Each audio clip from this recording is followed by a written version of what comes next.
Hi, welcome everyone to the Wikimania Year by Year episodes for the Wikipedia Weekly podcast. I'm Andrew Lee, also known as User Fuzzheado on English Wikipedia, and I'll adjust my video quality in a second here.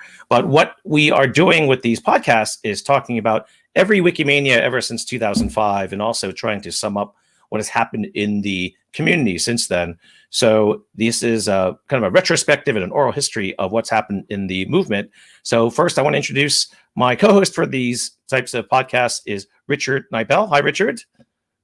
Hi, glad to join you from New York. Unfortunately, I was not able to join Wikimania 2006. I was in New York, and I was a 4-hour bus trip away, and I'd never met a Wikipedian or Wikimedian before, and I was just a little bit too shy in 2006 and a little bit too young, although I was 22, I was a young 22, and I didn't quite have the nerve to go in 2006, but I'm glad to join up with those who did.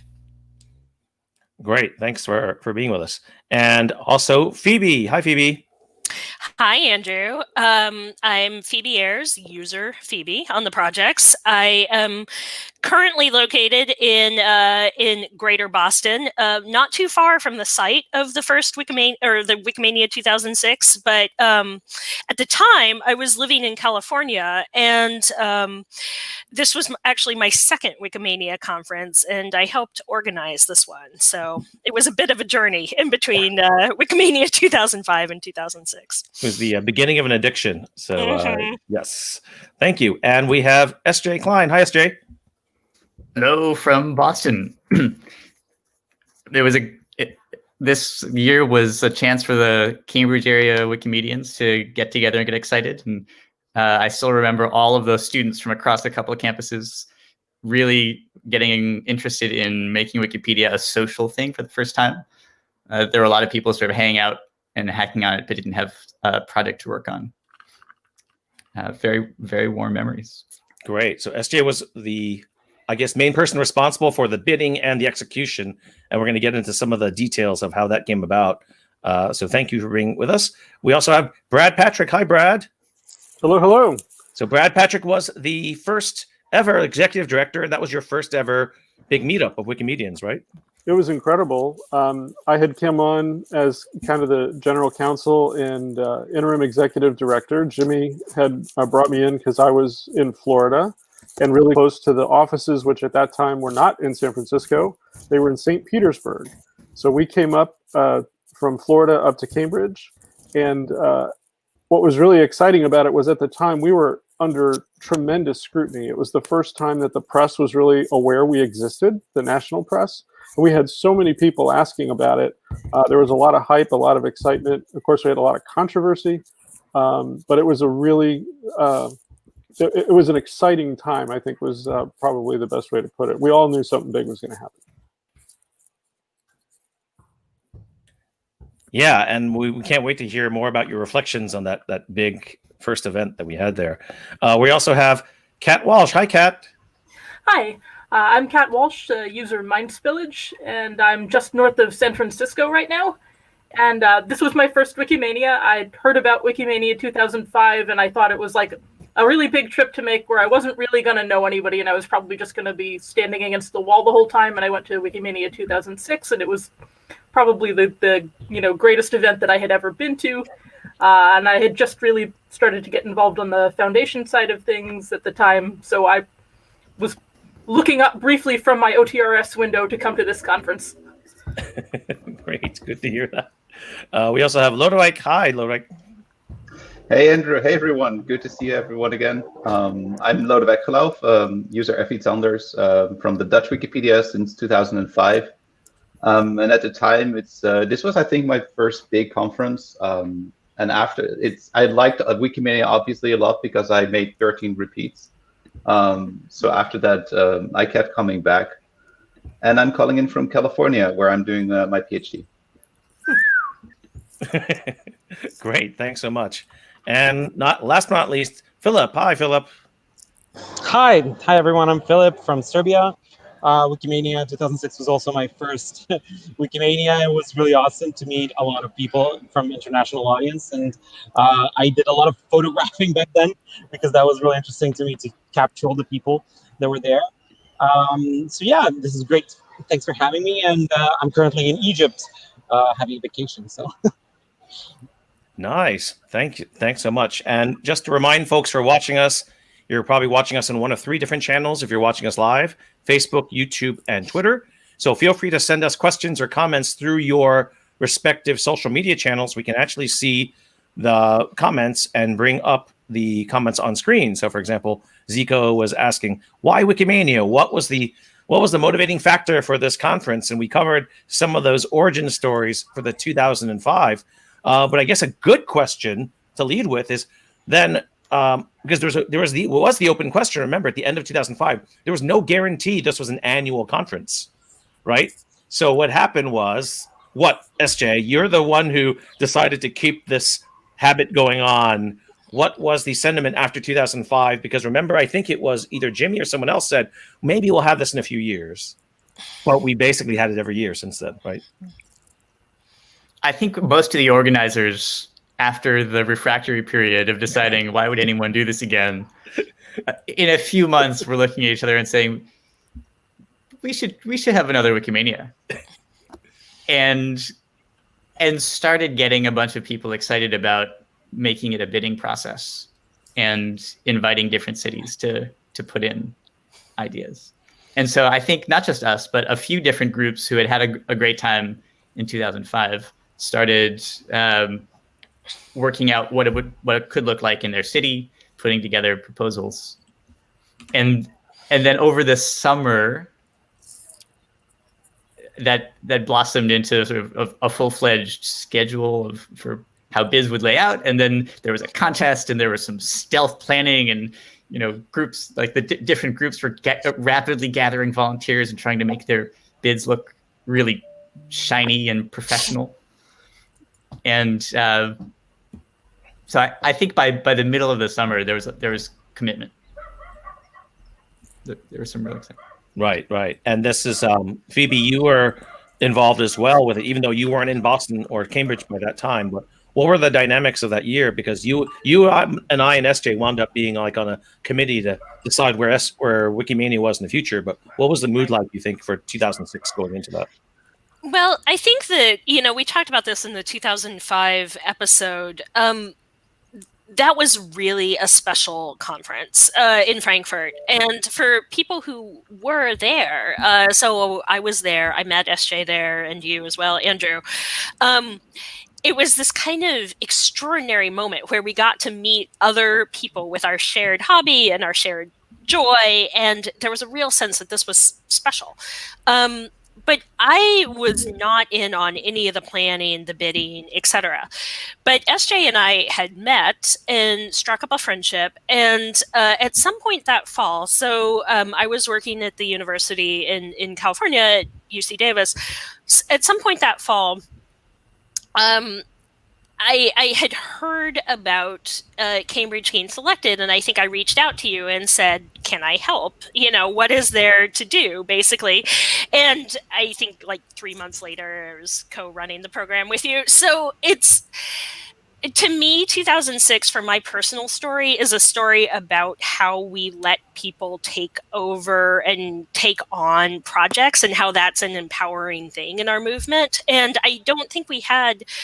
we had very little structure. It's hard to overstate how sort of we were making it all up as we went to make this conference good. And that was an incredible experience, I think, for both of us. But one thing you told me, SJ, is one thing that was special was the volunteer group here in Cambridge, in Greater Boston. So I don't know if you want to talk about that, how that group got built up, because it was actually one of the first meetup groups in our movement. That's true.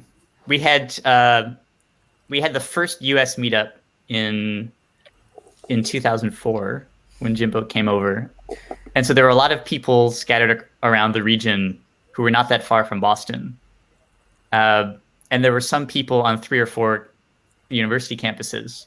And when there was this idea, we didn't have an official mailing list or anything like that, but we would just be in touch on the wiki. And when there was this idea about the conference, not that many Americans had been, certainly not many people from Boston had been to Wikimania the first year.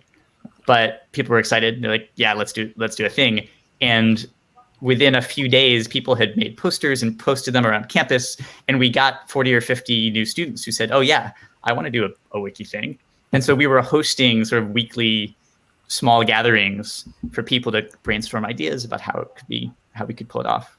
Right. And just to make clear to folks who are watching who may not know, Boston and Cambridge, Massachusetts are not right next to each other. I don't want to say they're synonymous, but they're basically right next to each other. So you've got Boston, and then you got Cambridge, which is home to Harvard and MIT. And as you said, SJ, I think you said that Harvard was the main sponsor of a lot of this, right? The Berkman Center for Internet and Society, right? So we ended up at Berkman because there was a lot of pressure on the bids. Toronto, I think, was the first with a really polished bid. And so everyone else wanted to at least be as good as their bid. And they had lined up support from the University of Toronto and a free venue and all kinds of things.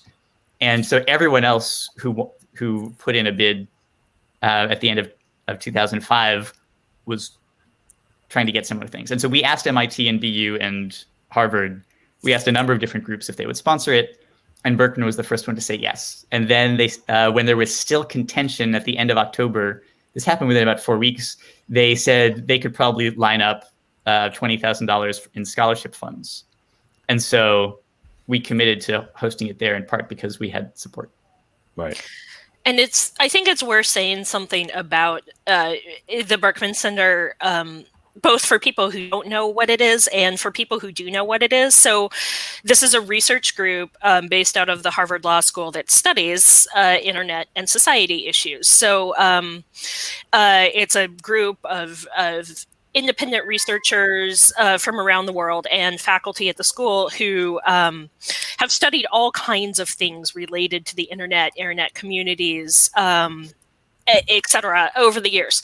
But I will say in 2006, remember, Wikipedia was still a new phenomenon for researchers. Yeah. Like, people were excited about talking about how this community came together, what it meant, like why anyone would devote their time to an encyclopedia. Now I think we kind of take it for granted, but there was so much energy both in and out of the research community about how this could transform the internet, transform our lives, this like spirit of collaboration. And we tapped into quite a bit of that for the program, which I want to talk about later as well. But it was incredible having Berkman on board because they not only gave money, they gave support in the form of help.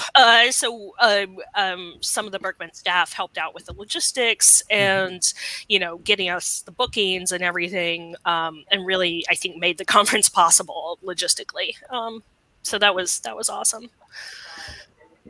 Right, and that's something that was pretty amazing by the whole thing. We had the pre-conference hackathon, I think, in conjunction with MIT. Is that right, SJ? Mm-hmm. So that was like the first time we ever had a full-fledged hackathon before a conference.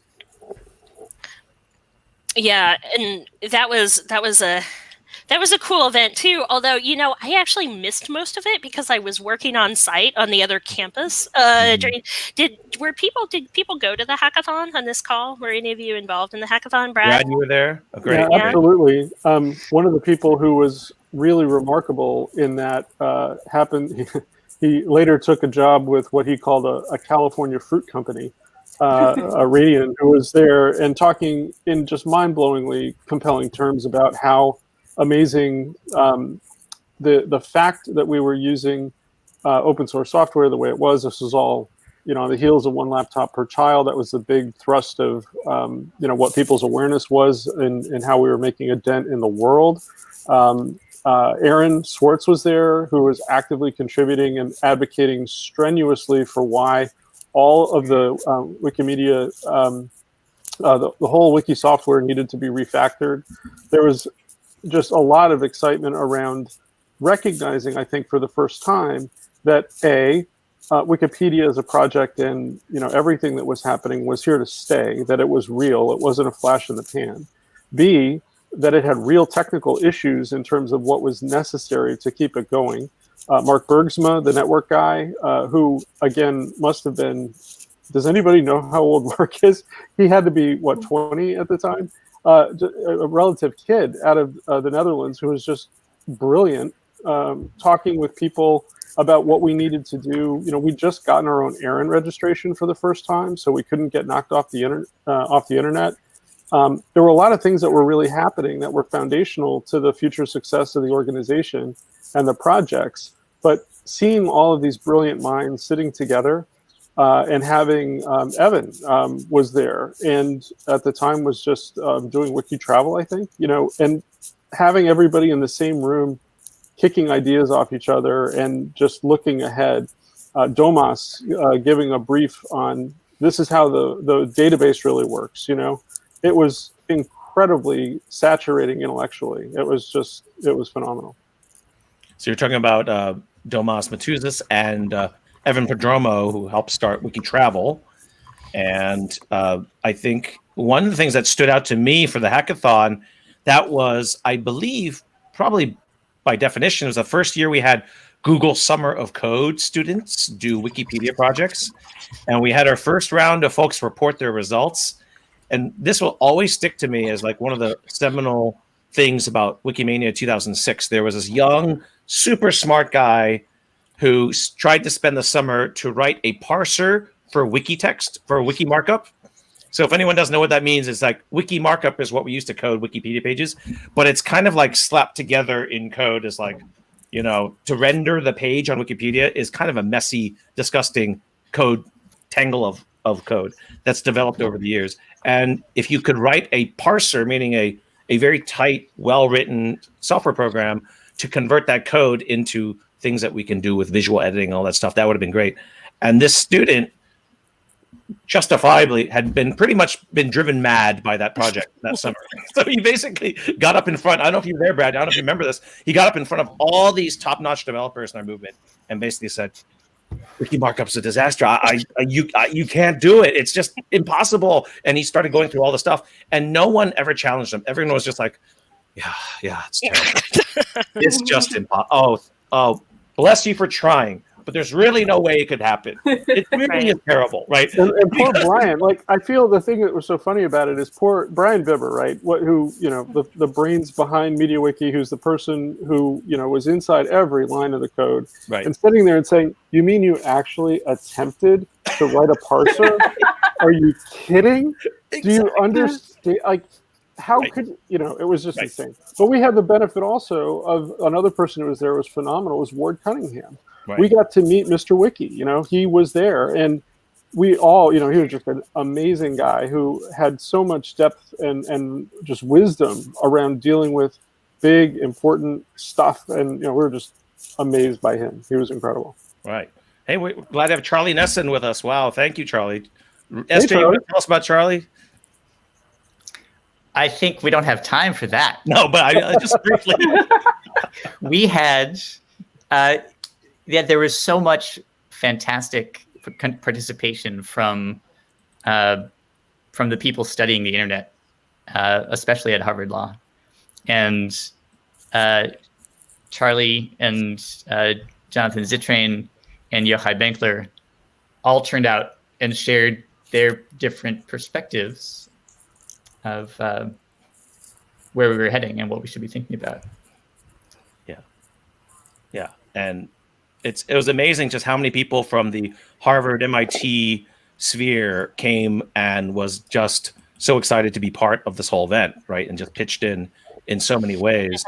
And Brad, I think you're absolutely right. Is that Brad? We had Ward there, we had Brian there, and we're so used to in our movement of having so many folks who think they're so smart, like, well, actually, you could have done this or you could have tried that. No one challenged this kid.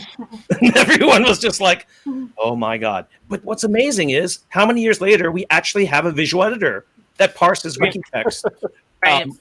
Miracle that we actually have that. So it's pretty amazing. That's a whole episode in itself, like how we got to a visual editor. But that was pretty amazing. We actually have some other comments in the chat here that are really interesting about development back in 2006. But any other memories from the conference, kind of like before you got there or as you were arriving? Philip, Lodewijk, Kat, what are some of your memories of the pre-conference or starting out?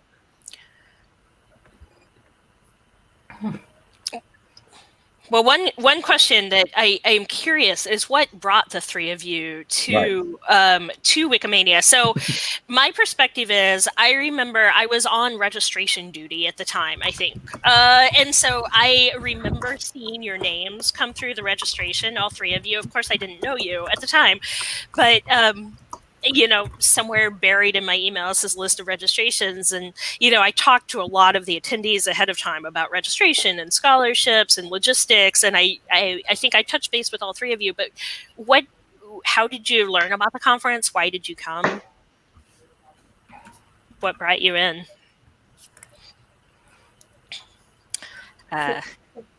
Go for it, Kat. So I'll first say what I was doing beforehand, which is that I was working for Wikia at the time, which was Jimmy Wales decided to make the magazine rack to Wikipedia's encyclopedia, I believe is what we were saying it. And I was a community manager for all of these sites for stuff that was unencyclopedic. So gaming wikis and community wikis and things like that. And we had our all hands, and it was the first time that we were all meeting. So I guess I have an experience at working for a remote organization from a long time. But so I missed a lot of the pre-conference stuff because we were having our all hands trying to make that work. Why I came, I had been more and more involved with the foundation side of things and getting to know everybody involved with the organization. And I wanted to meet people for the first time. I felt more like the Wikimedians and the Wikipedians were my community than the people I went to college with or the people I was, encountering. And that impression was totally right. It was great to meet people. And I always thought of myself as very socially awkward, not great in crowds. And I met the Wikipedia crowds and the people at Wikimania. And it's this is a group I fit in with. These are my people. So, and I was glad that impression was correct. And Kat, you were on the arbitration committee, so were you put on the panel beforehand, or did we draft you for that panel? I don't remember. I think I got a little bit of advance notice, but not very much. Right. We can talk about that later. That was quite an interesting panel. The first ever ArbCom arbitration committee Q&A. I think that was the first time ever we had a in real life arbitration committee kind of panel. Right. So, yep. How about Philip Lodewijk? What was your calculus in making it to Wikimania 2006? Yeah, well, I joined the IRC community back in the day and met a lot of people from international community and just wanted to meet them in person. And having Delphine in Belgrade for one of our conferences was eye-opening, and she sort of promised us to bring in some of us from the Eastern Europe to one of the Wikimanias because we weren't able to join 2005. So after that, I was really excited to join, and we got the scholarship, or something that was the precursor to scholarships, I guess. I was invited, and the first Wikimanian that I met was actually Lodewijk at the airport, at the Logan Airport, and so I remember meeting Phoebe and I hugged Delphine, and she said, "Oh, this is Phoebe. You must meet her. She's great. She's the organizer." And we hugged as well. I think it was really passionate, and I could see that many people were there, just for the fun of it, just because they wanted to collaborate and do something together in person. And I feel like it's become more corporate since then, in a way. So I just love these grassroots things that happened now 15 years ago, basically. So that was really great. And someone mentioned the dorms. Yeah, I expected more from, to be honest, from Harvard. But hey, those were not Harvard dorms. Okay, sorry.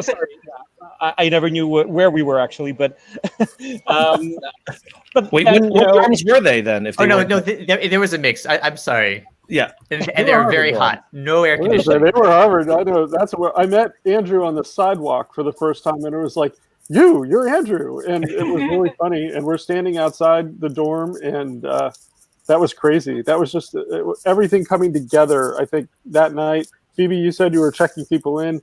That was where all the action was. Everybody was in that hallway trying to cram in, and everyone was seeing everybody for the first time. That was interesting. Yeah. And people didn't see in our notes we had for this episode, we basically had, it was really hot. like 95 Fahrenheit above and no air conditioning in the dorm. So that in itself was an interesting aspect of the whole conference. Yeah. Yeah, so I just brought up a picture of the infamous storms. You'll see. So these are actually historic buildings on the Harvard Law campus, but they're historic brutalist buildings, and have not had not been renovated for air conditioning, unfortunately for us. And of course it was, this is a very mild climate, Boston, 99% of the year, except for the week we were there. It was very hot.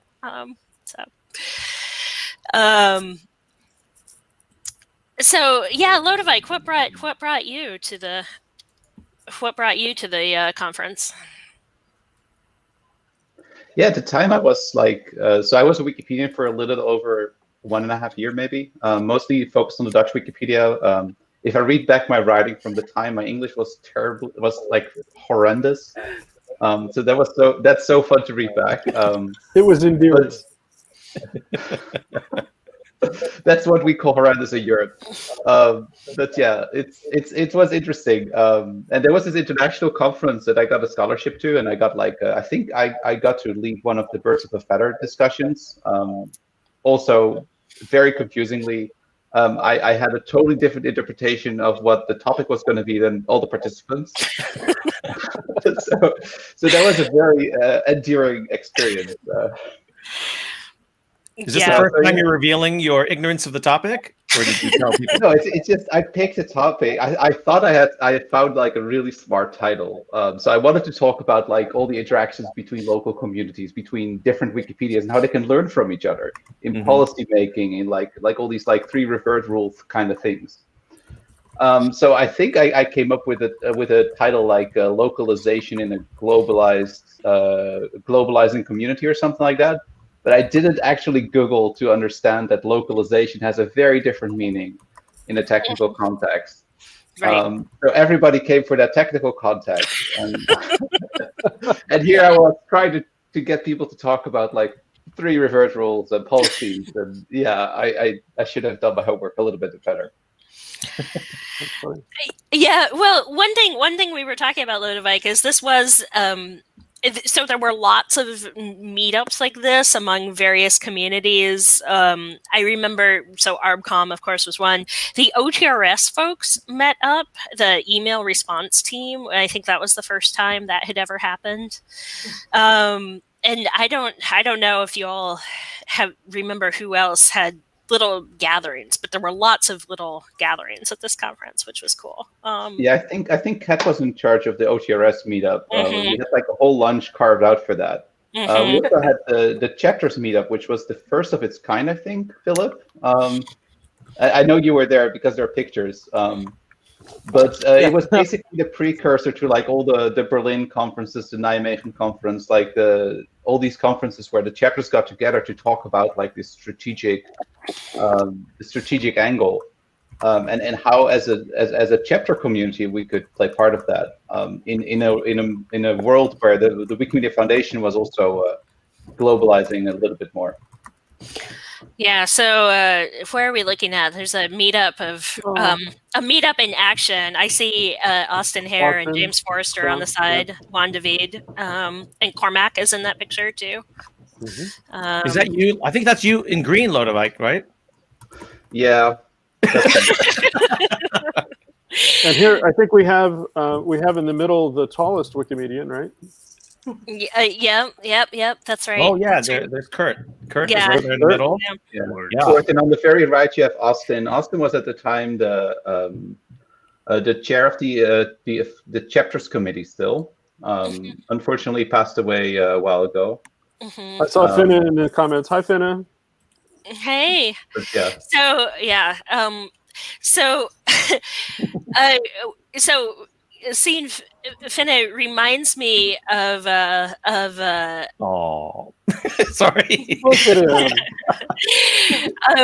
So there were also lots of adventures before and after the conference, and I don't know if we want to get into those stories about those field trips, but do you all remember that there was an incident, an international incident that happened that screwed up a bunch of our plane travel for people leaving this conference? Anyway, so there were lots of flights that were canceled, and I ended up driving back and forth to the airport a bunch of times with folks. What was the incident, Phoebe? But there were also, I'm trying to remember. It's been a while. I I was think the shoe bomber got caught, right? Yeah. So it was the folks going back to London. It was a London specific thing, because I remember James Forrester had to stay over some extra days. Right.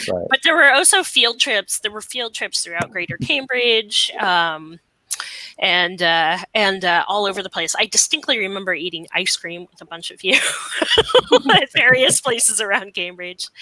But one thing I wanted to talk about was the state of the foundation at the time. So, Brad, this is really your wheelhouse. We had a yeah. So you got to understand today, when people, if it comes up and somebody says something about Wikipedia and I have to mention it, I usually lead with, I was employee number 3.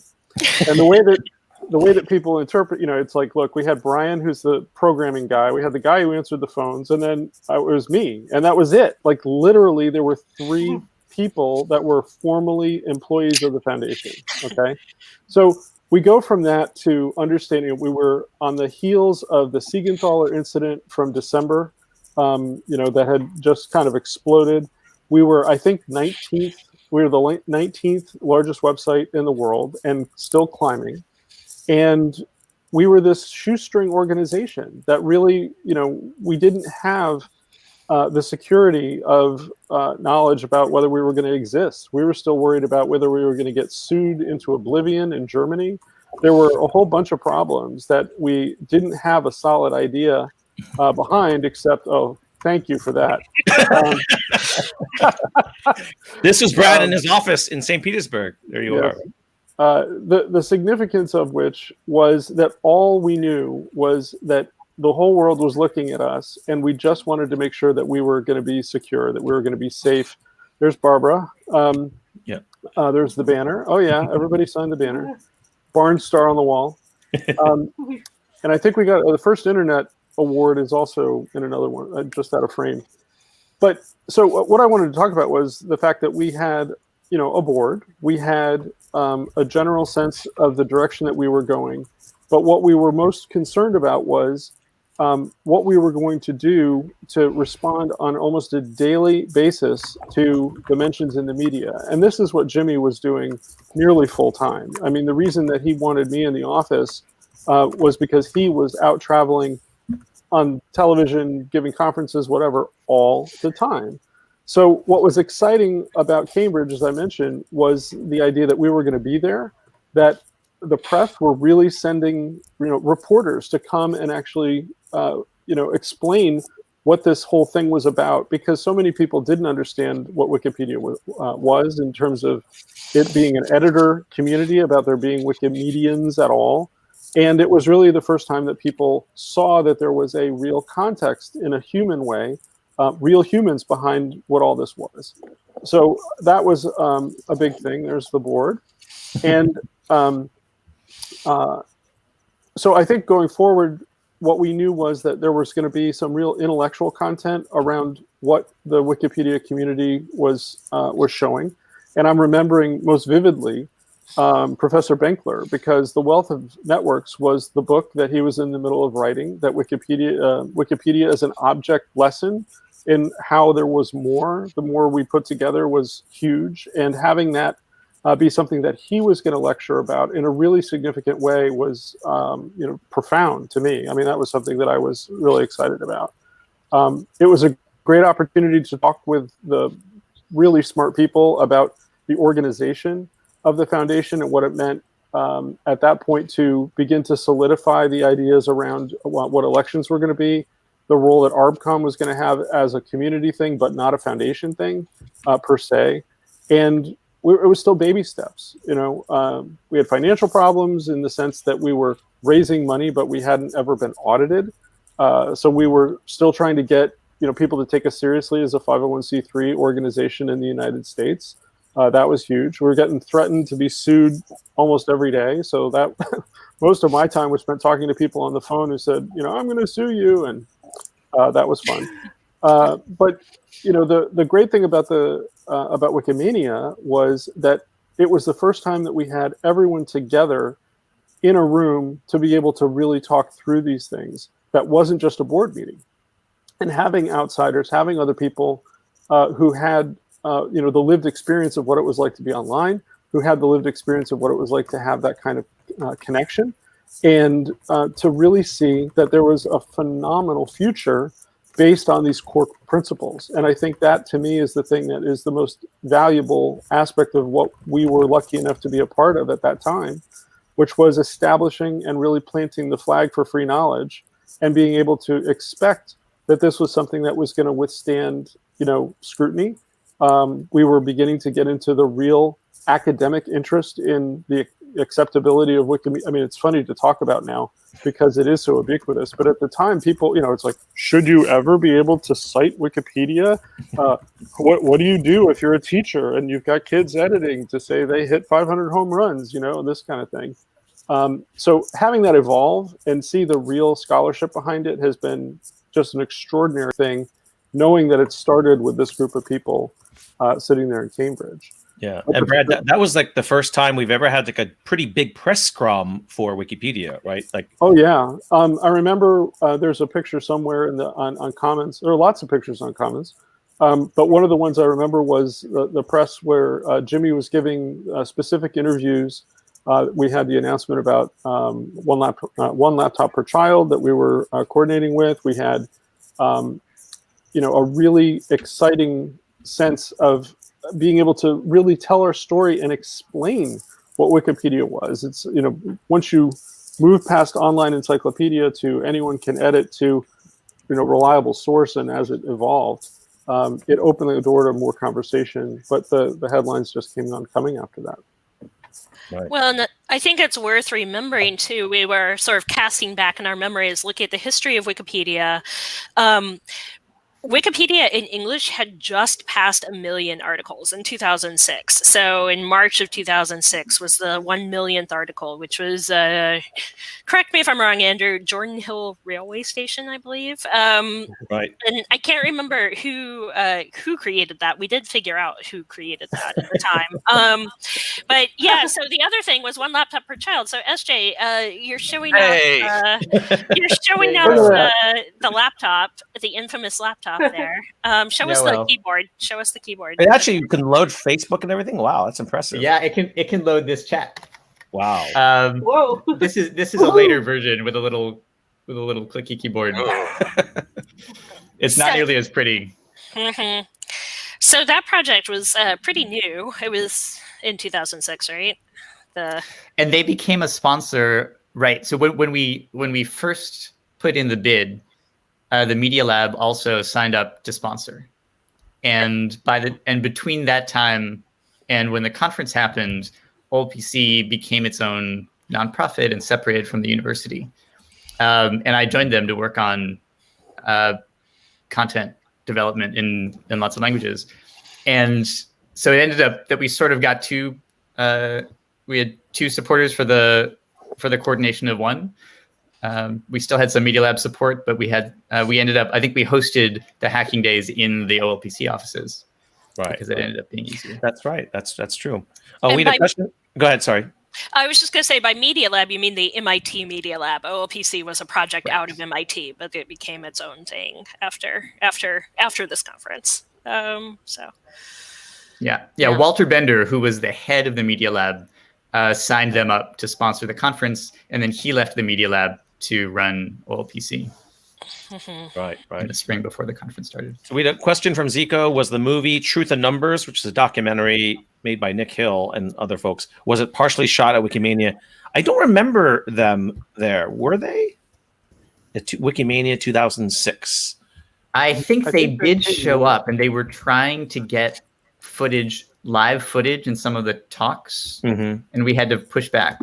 Oh, okay. Yeah, that came slightly later, if I remember. But they were, that was definitely a thing. They existed and were in process, I think. Right. Oh, Okay. it came out in 2010, right? No, so Correct. there was a different documentary group that was there. Do you remember this, Phoebe? My only memory of them was they really wanted cameras to be behind the speakers in some of the sessions. Yeah. So I think in the chat, or we're talking about this. I think the Truth in Numbers was more 2007. They shot footage at Wikimania 2007 the following year.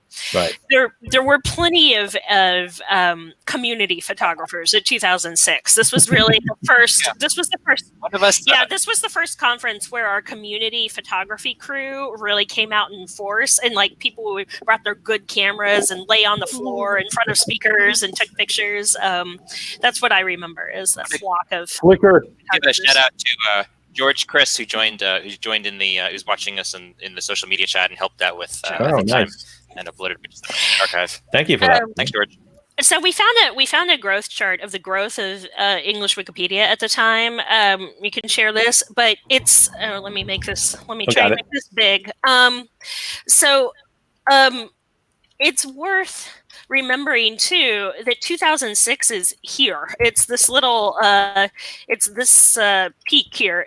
And so like Wikipedia was hot, right? Like it was growing like crazy. But I'm curious too for Lodovik and Philip especially, what were the other languages like that you were working in at the time, or the other projects? I'm trying to remember what Commons was like in 2006, what the growth of all of our other projects was like. Yeah. So what I remember is that basically the end of 2005, there was like this whole media spur in English where everybody was suddenly like taking Wikipedia somewhat seriously. So we shifted from like this is this new thing to like, look, Wikipedia is not that reliable as you think, which is basically recognizing that it's serious. I think in the Netherlands, we were a little bit behind that. So I think we were like half a year behind it. I remember vaguely that in 2006, 2007, I was still calling up journalists sometimes, or having them, or calling up civil servants, and then having to explain to them what Wikipedia is. Like they were not aware, they never heard of the thing.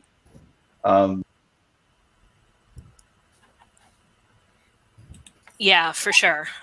That was. I thought I might share something very briefly from the 2006 and the time that it was then. If you'll see, we had for April 1st that year, our featured article was Spoo, a valuable and highly desired food product in the fictional Babylon 5 universe. And the creature itself, the creature itself is despised. The cultivation of the herds can be a very depressing occupation. And this symbolized a bit of the culture of English Wikipedia, at least in 2006. And one of the sad things, I think, is that we take ourselves a bit more seriously now, maybe more than is totally necessary. And what is really sad is there is no longer a Spoo article on English Wikipedia, which I am shocked by and disappointed by. And I want to file my deepest grievance to the Wikimedia Foundation Board of Trustees and everyone who's responsible for this. It is true. It is true that we were silly at Wikimania 2006. There were some good jokes. One of them, Richard, there's a picture I want to share here of a talk that Kat found. How to identify and eliminate trolls. This was an ad hoc lightning talk from Jimmy, apparently. But we had a lot of jokes like this, teasing Domas, who was one of the lead developers at the time. He had one of the best. He had one of the best badges, and then there were also some games of Calvin Ball. I don't know if you want to talk about that, Kat. Sure. So Wikipedia often got compared to Calvin Ball, which, for those of you who have never had the joy of experiencing the comic Calvin and Hobbes, is a game where basically all the rules are made up in real time, and basically whoever is cleverest at making up the rules wins. You can see the obvious parallels. So we decided to play an impromptu game of this on the lawn. And we got to introduce the concept to Ward Cunningham, the inventor of wikis, who was delighted but confused, I believe. And I should say that, so Kim Bruning and Jessica Baumgart, Jessica was the local coordinator who rallied the 100 folks around here. And Kim had really wanted to play Calvin Ball for a long time. And Jessica sort of taunted him into bringing supplies. He was like, yes, I will bring the supplies. So he would ask whether people were running Calvin Ball for years after that, even when he couldn't come to Wikimania. Anyway, so it's worth noting we sort of took over the Harvard Law School campus, but we weren't, of course, the only people on campus. There's always summer programs and such at the school. And so, we'd have like kind of stray people who weren't part of the conference also in the buildings and the lobbies and things. And because we all had T-shirts and lanyards, people would ask, what's going on? And I'd say, oh, it's a conference. And then they'd be like, what is happening on the lawn? Where are these people running around? And we'd say like, oh, it's just a game of Calvin Ball. No problem. No problem. There's a comment from George about alphabetizing IDs and registration badges. That was a journey. That was a task that had to happen. George, you and me and Austin Hare and a bunch of other folks, we stayed up all night making registration badges. It was pretty I will say I only have the staff shirt because I was drafted at the last minute to help with like distributing programs and things like that. Delphine like pulled me in and said, yes, we can use you. Mm-hmm. Yeah. So Delphine was running a bunch of logistics and an on-site logistics by her wonderful friend and colleague Erica at the Berkman Center, and you and me, SJ, and a bunch of other folks made this thing happen. It was one of the first. So we've talked about, it's kind of our big first press conference. It was our big first set of community meetups. It was also where we developed the Wikimania logo. So I thought we could bring up the logo. So y'all have seen the Wikimania logo with the W and the M in blue and red, right? And our friend and colleague from the English Wikipedia, Ben Yates, developed that logo. And I actually have a series of T-shirts with variations of the logo. So we tried printing variations of this WM, like bigger ones, smaller ones, sideways ones in black and white. But this is what Ben ultimately came up with, and it's what we've been using ever since for Wikimania. And I will say, Ben is also sadly no longer with us. He passed away a few years ago, but this is a really great logo. And part of the reason it's so great is because if you're an organizer, you can draw it with a magic marker and it's still recognizable. So, I made many handmade signs with this logo to direct people around the campus. Because that was a thing too. Our campus was very spread out. I don't know if anybody wants to talk about that, or SJ, how we got all these fancy buildings. I'll say this was the first Stone Soup conference. Like in comparison, Frankfurt was very centrally structured and organized. Like there was a fixed team and venue, and everything happened there. And here, the Open Society Institute said, we'll sponsor some scholarships. And a half dozen groups, like the free culture students, were really excited about this, and they had a student club, but they weren't really Wikipedians. And they said, I don't know, why don't we throw the parties? And so they were responsible for the parties. And all of these groups were somewhat on their own to find what they thought would be the most awesome venues.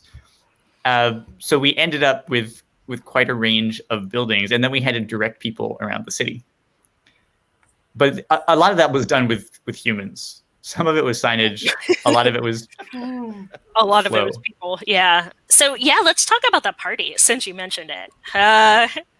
Tell us what the parties were, SJ. Or I think. Well, there was a good tradition of party throwing from the first year, and I think we continued to have a mix of smaller and larger parties, but the big one that everyone came to was at the MIT Museum, and they let us take it over, which was nice, and we encouraged people to come with their best Web 1.0 business plan pitch, and somehow we got Stephen Wolfram to judge, right? It was Wolfram and Mitch Caper and Jimmy judging the pitches. No, we also had Brewster Kale. And Brewster Yeah, Kale. Brewster That's right. Kale, yep. Wow. Yes. So just to set the stage here, we had this party in the MIT Museum, and for folks who have never been here, MIT, of course, MIT is a technical university, of course, very famously an engineering university, and so many things have been invented there over the years, and the museum is basically a catalog of those inventions. So it's like displays of like computer parts and CDs and the first hologram and stuff like this, right? So it was a very appropriate and nerdy setting for our crowd. People were into it. But the museum has since been renovated, but at the time it was kind of narrow. Like the rooms were small and a little bit dark and narrow, and it was a little bit of a rabbit warren. And so we let people loose in this environment. And Philip and Lodewijk, I know you had some trouble getting into the party. There was lots of confusion about how the parties were working. No, it was really easy to get in. I got the wristband for drinking, right, even though I was 18 back then. I couldn't drink, but I'm not a drinker at all, so yeah. I just didn't. So it worked out. It worked out in the end. But before we talk about the pitch contest, I want to talk about the music. Do you remember about the music, SJ? So you'll remember when I tell this story, which is we had a few musicians play the party. And our friend Elizabeth Stark actually helped set this up. So she brought in some musicians that she knew. But we had one particular musician that SJ hired from the subway. Do you remember this? So good. Yes.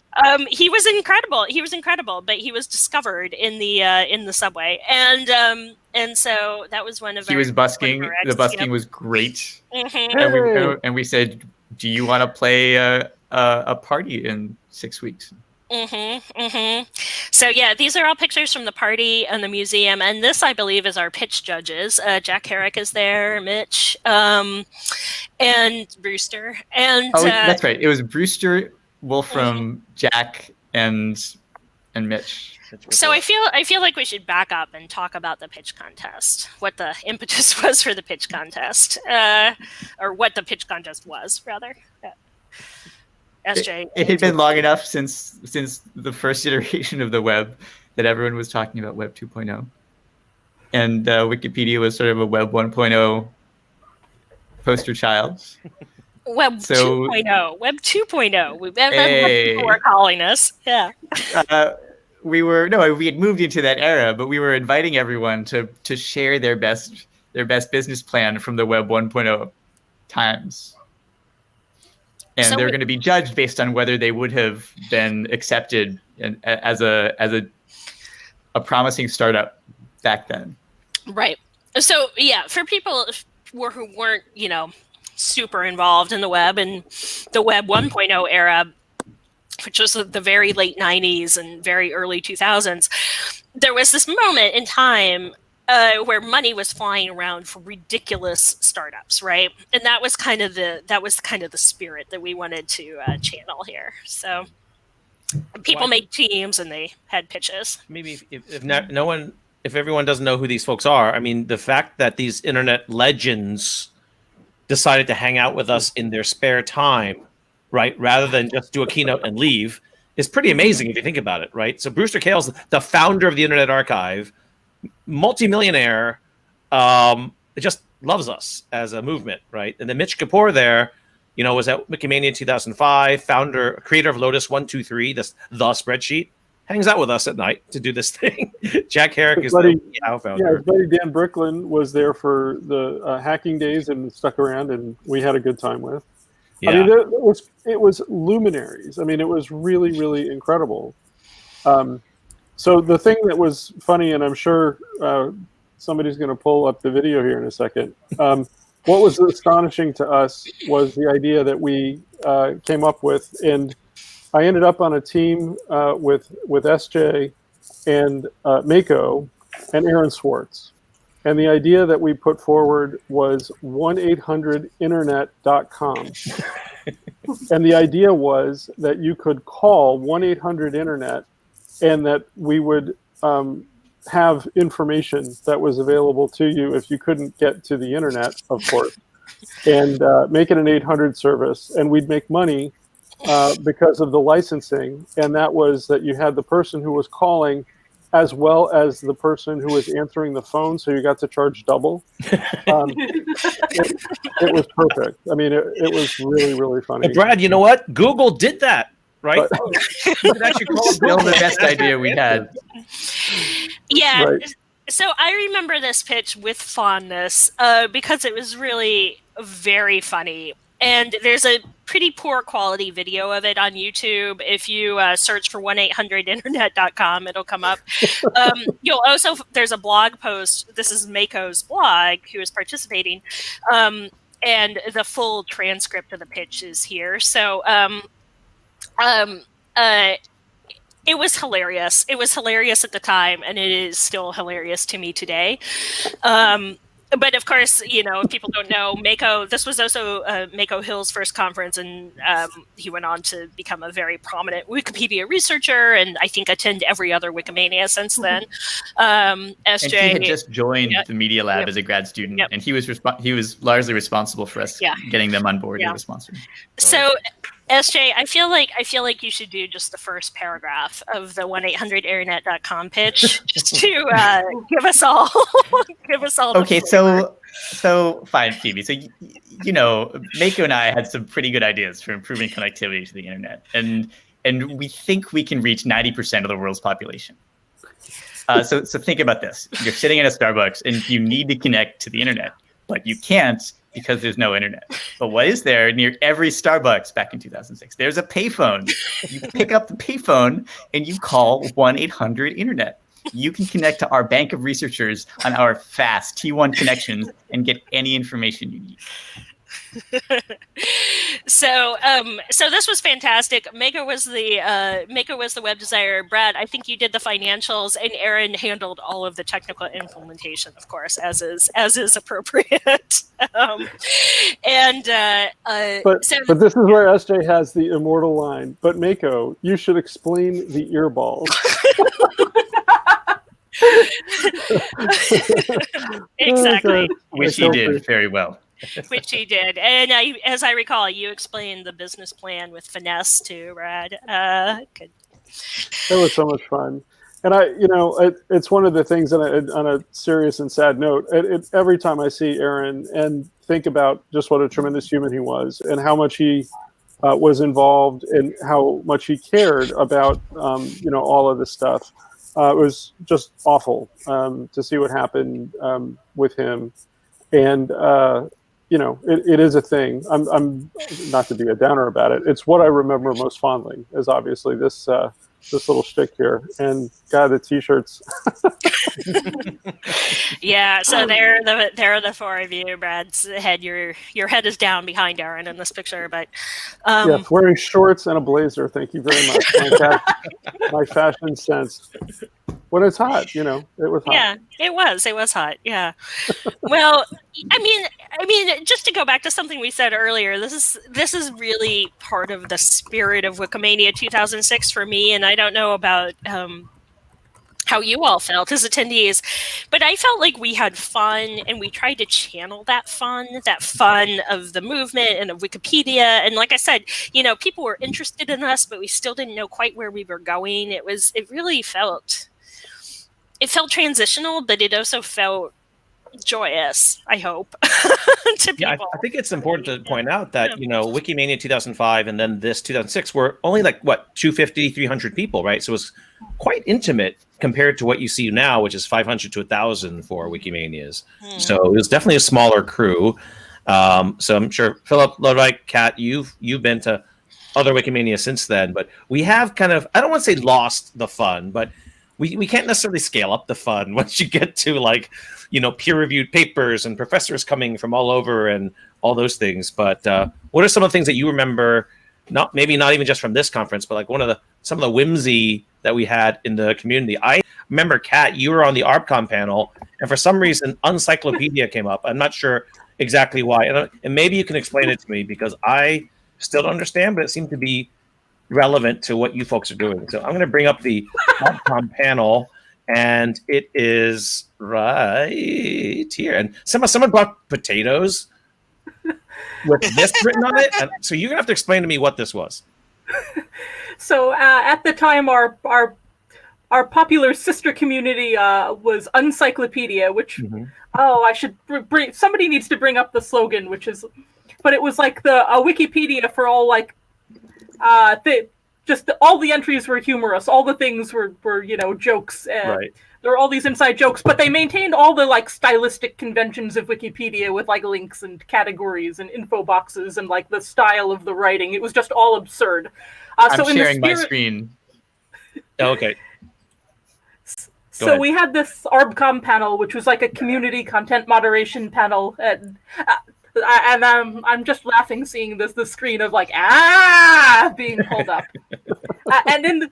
and there was a large Uncyclopedia presence at Wikimania. So I think in the spirit of like just diplomacy and like cross-wiki understanding, they brought us a life model of Sophia, which was the Uncyclopedia logo, which was just a potato with puzzle pieces drawn on it. Right.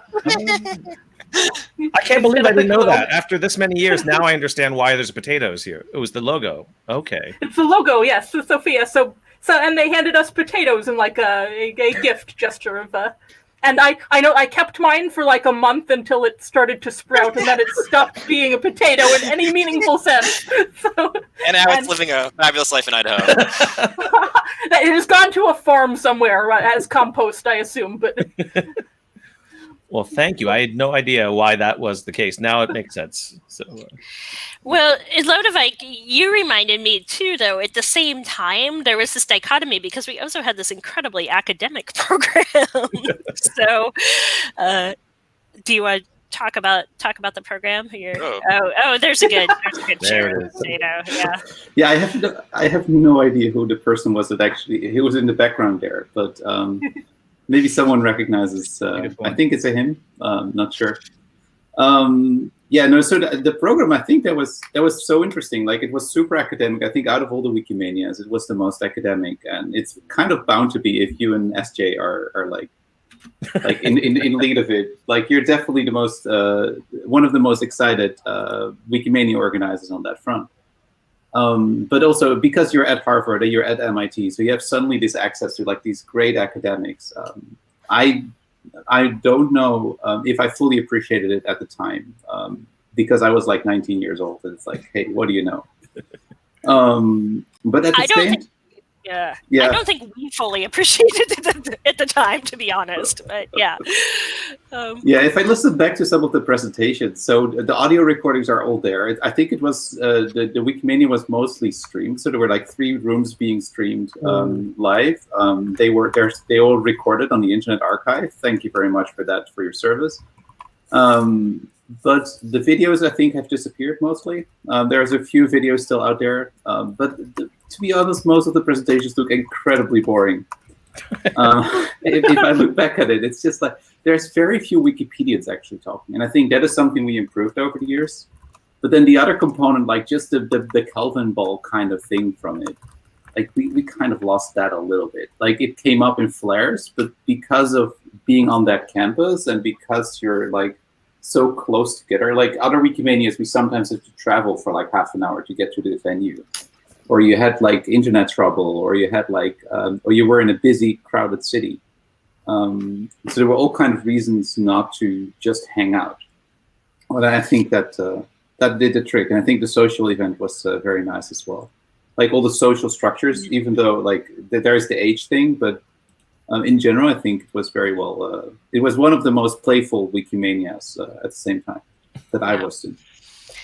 This is a picture that you're sharing, Fuzz, of the HQ behind the scenes, the organizers' headquarters, which is it was a disaster at all times of the day and night. This is where all the registration badges, and this is also where if you went to it, like Delphine would kick you back out again. it was really Delphine's domain. I get the heebie-jeebies just seeing that. I know.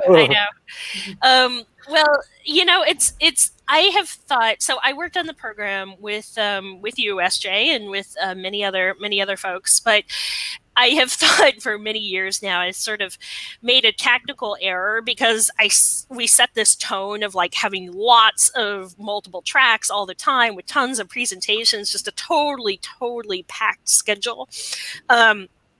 Because it was like this field of incredible potential speakers just right here in our backyard. And also because Wikimania, or Wikipedia rather, was new and sort of hot and in the media, like we've been talking about, people reached out to us. They said, I see you're having a conference. Can I speak at it? I would love to give a talk. I would love to talk about my project. And so we had so much material that we could draw on for that program. Right. Here's an interesting question from Zico. How much of Wikimania was FaceTime in contrast to screen time? And this is a really interesting question, right? Because it's not necessarily a smartphone versus laptop thing, but I think after 2006 and 2007, we really, as kind of self-appointed planners of future Wikimanias, really wrestled over this question of how cohesive is the group, right? Like, did we have time to sit down and hack together, or did we have a hacking room? Was it open late?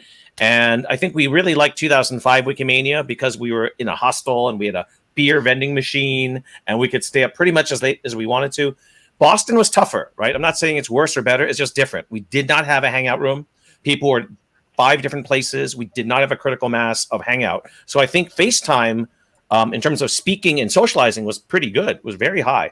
But in terms of screen time to sit down and hack, not that much, relatively. So then we kind of rebounded in 2007. We'll talk about in the next episode. Taiwan, we went back to the campus-style Wikimania, and we really hunkered down and stayed together on one campus most of the time, right? So SJ, was that your impression too? Like, it was a little bit different, that we didn't have the concept of a hacking room or a hangout room dedicated to the conference at that time. There was definitely less of it. We had it before the conference, but not during the conference. Right. You had a comment here, SJ, about Ross Mayfield and Eugene, but I think Ross Mayfield was a keynoter at 2005, so this was not his first one. You're right, but Eugene hadn't been able to come. Right. So we had these folks come. Other things I thought what might be interesting, if we took a look at the list of presentations, I couldn't find a grid, but maybe you can find a grid of the schedule. But this is a pretty amazing list of folks. This is just all the presentations ordered by last name. And, you see a lot of old names, but also a lot of folks like Yochai Benkler and David Weinberger and Brewster Kale. It's just a tremendous lineup of folks here. This was the first of many years when there was talk of Wikipedia 1.0. Right. That's right. So SJ, I feel the need to just correct the factual record. Eugene Kim was in Frankfurt too. So this is not the first conference, but it was the first conference for a lot of folks, of course. And yeah, the program is pretty well documented. I can bring up a link to the very fancy printed program that we made, but then Phoebe made a beautiful printed program.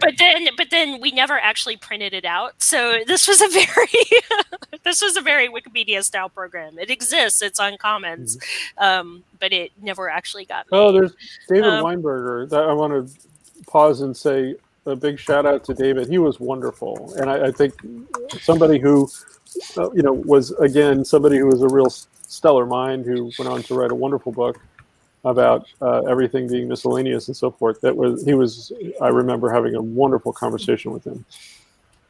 Yeah, he was the closing speaker of the conference, right? Yep. Yeah. So we were talking about organizers. So this was kind of one of the core sets of organizers. Jimmy's in the middle there, but then on the right hand side, Austin and Delphine, and then on the left-hand side, Erica from the Berkman Center, me looking at the floor, and SJ in front there. I spent a lot of time looking at the floor. I don't know. And somehow Sam is still standing up. You guys were ready to fall over. Yeah, I'm about to say. I know. We were all pretty burnt out. So it's it was a lot. We were trying to do a lot of different things, and we had, I was really happy that we brought in so many people from around the world too. This was, again, trying to set and keep this precedent that got started in Frankfurt of bringing people in from around the world. So we got lots of sponsorships or scholarships sponsored by different companies, which was cool. Oh my God. Are we going to bring up this photo? I guess we have to. So this is oh. Oh no. Yeah. It's not my fault. Someone else gave me the link. I did not look for this photo. So yeah. This is like the day after, right? There were a lot of naps. Well, the other thing that was afterwards, I don't know if any of you participated in this, but SJ, you can talk about it, was we had this little news hackathon afterwards. Or Andrew, you were there, I think. Remember, we had folks who were big in online media and news. We had a citizen journalism post conference with Dan Gilmore and other folks, right, SJ? Mm-hmm. Right. Yeah, Dan and David Weinberger helped organize that. Right. Yeah, and that was a great kind of. I think that started. I don't want to say started tradition, but it gave rise to a lot of kind of adjacency and combining conferences together, or co-locating certain things together. So that was really nice to see that. One of the interesting things. I don't know if it was at this conference. I think it was. We did the research when we were preparing for this. That Jimmy had made a kind of a challenge, like a kind of a grand challenge of. Can we get 100,000 featured articles in English Wikipedia? And does anyone want to guess? Does anyone know how many featured articles we have in English Wikipedia today? FAs, featured articles. 35,000. Nice guess. Anyone else? I did not. I had no idea until I looked this morning. 200? 19,000. How many? I say 19,000. 19,000. So I said optimistic. I said 200. Someone gonna put in the comments? I don't know. 10,000. People watching on social can just look at the number, but guess in the comments if you, without looking, and see. Yeah, I you was have to surprised guess, to be myself. honest. I'm not going to say up or down, but anyone want to guess how many featured articles, FAs? Jimmy said, let's go for 100,000. Today we have 5,000, roughly. So that's 5,000 in English? yeah. Whoa. Yeah, I had no idea. I thought it was much higher than that. It was. And we don't have Spoo anymore. So, I know it. featured articles, the process is really rigorous, and articles drop out of FA quite a bit too, right? So I guess it doesn't surprise me, but I'm a little bit surprised by that, honestly. Well, it really, just to bring it back to a big picture scenario, so everyone in this call has been involved in Wikipedia for a long time at this point, but we really just were at this incredible inflection point in 2006 where it just seemed like it would just keep growing forever because we were on such a steep upward path, right? At first, it was hard to imagine that Wikipedia would grow at all, and everyone was very skeptical. And then I think by 2006, my sense was, oh, this is just going to go forever, or on a very fast route, at any rate. Did other people feel like that, or have that sense? Brad, I'm looking at you because you talked to the media a lot at the time. But well, the thing that was abundantly clear, and I think. When the very, very short remarks I made to the big session was, we have no idea where we're going to be a year from now. By which I meant we have no idea what's going to happen to Wikipedia, to the foundation, to everything, because we were on such an incredibly steep climb at that point. And what I did know was that we were going to remain under the microscope. We were going to remain, something that people were talking about. But what I cared about, and what was the focus to me, was building something that was gonna remain. That we weren't gonna just disappear or get taken out, by some weird litigation bank shot or something, or that we were gonna lose a fight with somebody over whatever we were doing. Which points to a couple of things that happened in the future. The significance of the Communications Decency Act in Section 230. Wikipedia exists because Section 230 is what it is. It could not continue if we didn't have the protection of Section 230. So when we did the blackout years later, that was, one of the most important things that's happened online. We have to make a stand and be very, very clear about why Section 230 is so important for the projects. The other thing was that we knew that we were going to have to grow and that there was going to be significant growth ahead. And it wasn't very long before we started talking really seriously about what it meant to leave, Florida in particular, to go somewhere where we're going to have a much better opportunity to connect with both donors and programmers and everybody else that we needed. So, that led to San Francisco.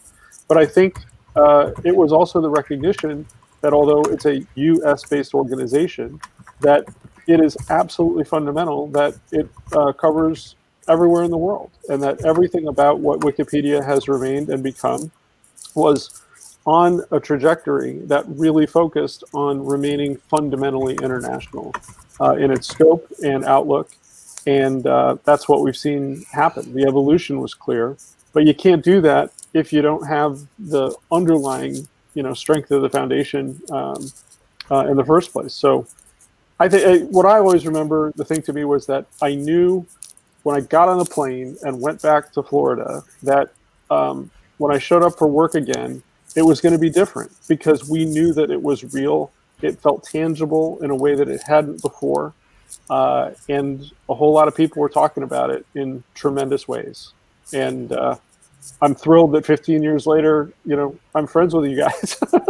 And it's wonderful to know that all of this has resulted in the success it has meant for so many and been such a positive force for people all over. I will share the other thing that was funny to me. So I had a little baby at the time, and the thing that blew my mind was, she is now 15 years old. So this was her in her Wikipedia onesie. A picture that I used at the end of all of the talks I gave, and this is a picture on the right I took of her about 10 minutes before we started this chat. So that's how long it's been, man. It's been a really amazing time. And Brad, we had remember our last episode. If you look down in the lower right-hand corner, that is Florence Devois' child that she brought to the conference. Probably almost the exact same age as yours, probably, right? Yeah, they're close. It's funny. And we had him show up on camera last time, and he's this teenager with long hair and everything. It was just amazing to think about that. Well, what I laugh at is we had flipped through very quickly the picture of Angela and Tim. And I remember the first time I met Angela at a function, the first board meeting where we had met in person. And she was, at the time, just so completely madly in love with Tim. And it's wonderful to see the family that they've become, enjoying their life together in Australia and their kids. And, right. There's been a lot of that. Right. Philip, tell us about this photo. That's me with Florence's son. We had some fun in between sessions, and he was really great as far as babies go on conferences. So I had to take care of him for a bit and relieve Florence for a bit. So it was really great. I think that was the most passed around baby at that conference. Yeah, absolutely. Definitely. Yeah, because this one, this is the organizer's room. So, so while Florence was helping us organize stuff, I mean, the baby was like trying to crawl out and escape. Yeah. That's amazing. Yeah. Yeah, and I was on a thing that no longer exists called the Special Projects Committee with Florence, which was a little spin-up group that we had made to try and deal with quote-unquote special projects, so anything out of the ordinary. And I remember, the baby, of course, was at our meeting. The baby, so there were lots of jokes about the baby being a special project.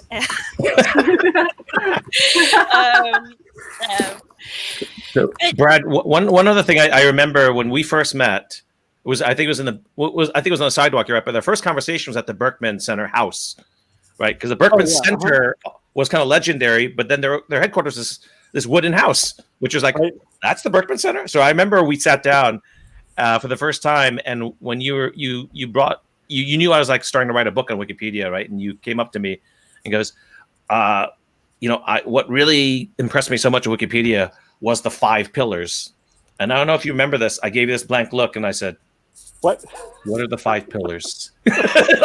I had no idea, because I joined in 2003 before the 5 pillars were written. So I was onboarded in 2003, right? And I'm like, I didn't pay attention to all the necessarily the new, dogma that had been written since then. So I had to look up the 5 pillars because it was only written like 1 year beforehand. And I said, oh, okay, this sounds reasonable. But I remember what's so funny from that conversation we had is that there's no same experience any two people have to join the movement, right? They're very different experiences, right? So I had let me digress slightly for the foundation perspective. So there was a really weird thing that happened to me about what it meant from the foundation perspective, because I was living and working in Tampa, Florida, USA. What I didn't know, and this is a funny story about Florence's understanding. So I was driving around with Florence, and we had driven through, when she had come for a board meeting later, we were driving through downtown Tampa, and I pointed up at a building in downtown Tampa and gestured that was where our servers were. And she looked at me and had this curious look on her face. And it happened that the Colo, which was at a building in downtown Tampa, Florida, was where the first Wikipedia servers were. And at the time that I first got involved and we went through the audit, we had about 350 servers. I think we went from like 290 to 350 or something like that. But, a small spot in a big Colo in downtown Tampa. And Florence looked at me, and for the first time she said, I had no idea Wikipedia was in the sky. And what she meant was that the servers were up high on the 13th floor of this place downtown. So, the realization that when we talk about Wikipedia, we don't think about it as literally a server cluster somewhere, right? So you approach it from the what is Wikipedia? It's a bunch of servers, which all this stuff happens on. So from a technical perspective, you don't really think about that, except I was in the server room. I was there taking pictures to show people, yeah, we really do have these servers. They really exist. And if you just cut this wire right here, everything would go down. And that led to whole questions about, where else it should be, and should we be, have different colos and all the rest of that. But back in the day, that was it. We went out to dinner at a board meeting, and I learned sitting across the table from Tim Schell that the reason that Wikipedia has talk pages is because Tim said, it'd be a pretty good idea for us to have a place to be able to talk about an article rather than just go in and edit the article directly. And thus was born the talk page. That's crazy. And then when they decommissioned the first server, Tim got it. I don't remember if we ever did donate it to the Smithsonian, but that was the plan. So it's crazy that in our memory, that's how far we've come. And looking ahead to next year, celebrating the big anniversary, it's incredible. It really is. Yeah. Maybe we should talk very quickly, if we can, about the. So we have another server story. Yeah. I remember going to a meeting at the St. Petersburg office later that year, some committee meeting or another. It was the developers and some community people, but they were for some reason moving the servers across the street to a different colo or something like that. And I was helping do this because there were only 10 people in the entire building, and thinking like, oh no, we had better not drop these. This is Wikipedia. Like they probably had backups, but still. I don't know if it was this meeting, but this is St. Pete. Look at that photo. Yeah. At a Panera. That was the Panera over by the airport. I think that was. Oh yeah. I think that was the first place, and maybe the only place that an in-person unbanning happened. Actually, there were several members of the ARBCom there, including myself, and we had some banned editors actually come and make their direct appeal to Jimbo. Really? You don't see them in the picture. They did. So we negotiated their the terms. How Solomonic. Wow. Jubé? In-person Court of Appeals. Look at that. Yeah. For all of our French friends, there's Gibet, Souffron on the front there. Yeah. Yeah, that's amazing. Kat, who's on the other side of Angela from you? Oh gosh, I do not remember her name. Yeah. So, I'd have to look at the photo tags. Is she a Wikimedian?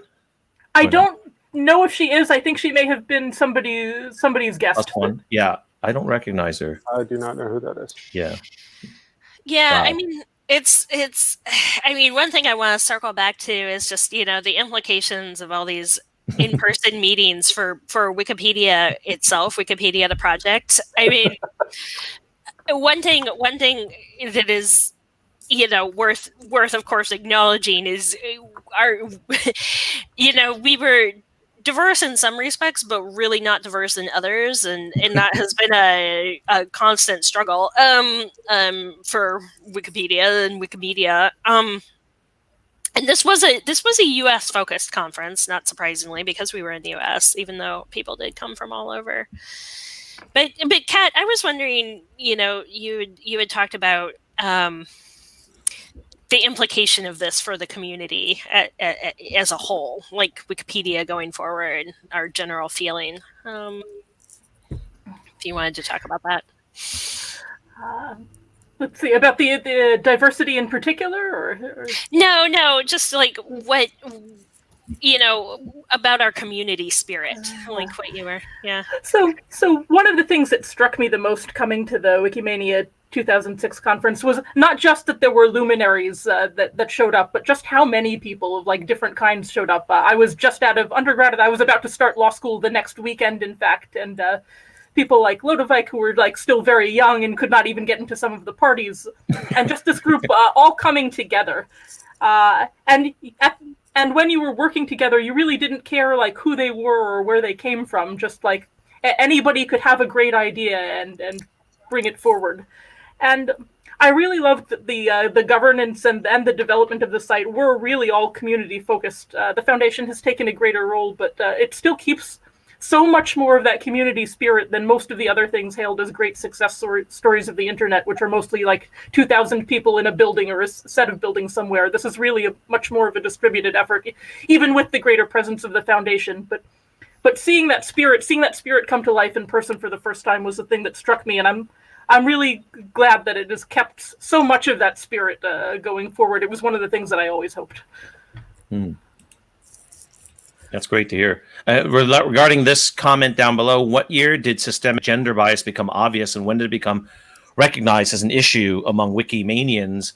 I think probably we kind of realized that because Wikipedia, I mean, Phoebe and I wrote books about this, came from kind of a tech/dot community that we were kind of expecting like it was going to be majority men.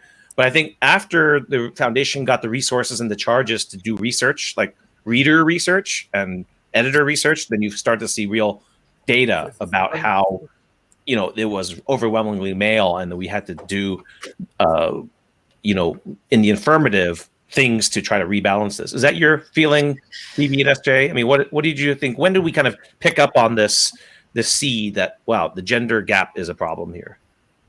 I think the conversation changed. So in 2006, we had meetups and conversations about things like harassment and things like, who was involved in particular conversations. There was quite a big concern with privacy and anonymity for many editors, and some of those conversations we had in person for the first time, because as we've been talking about, there was an ARBCom meetup, and ARBCom is, the kind of governing body on English Wikipedia. But so I definitely remember having that kind of conversation in person at Wikimania 2006. But systematically, we, like you said, didn't really have the ability to collect data or start collecting data. And didn't start talking about it, I think, organization-wide, sort of, to the press, et cetera, till, maybe 2008, 2007, 2008. Right. Yeah. So it also was impressive in some ways that our first 2 elected board members from a community were women. That was a big thing. I don't want to say it held us back, but it may be, it was something that maybe didn't punch us in the face, like saying we are just overrun with men. It was really great to see that 2 women were there at the beginning as board members. Mm-hmm. Mm-hmm. In some ways, I feel that the best work on systemic bias was already done, had already been sketched out by 2006, 2007 in some of the related wiki projects, and we haven't made a lot of progress since then. There's been more discussion of it. There's been explicit funding, but yeah, I also want to acknowledge again languages and that we have many communities around the world that did, like Lodevijk alluded to earlier, sort of grow on different timescales. And, we were already fighting, my pet peeve in the media, which is to say Wikipedia when what you mean is the English language Wikipedia. We were already sort of having that back and forth.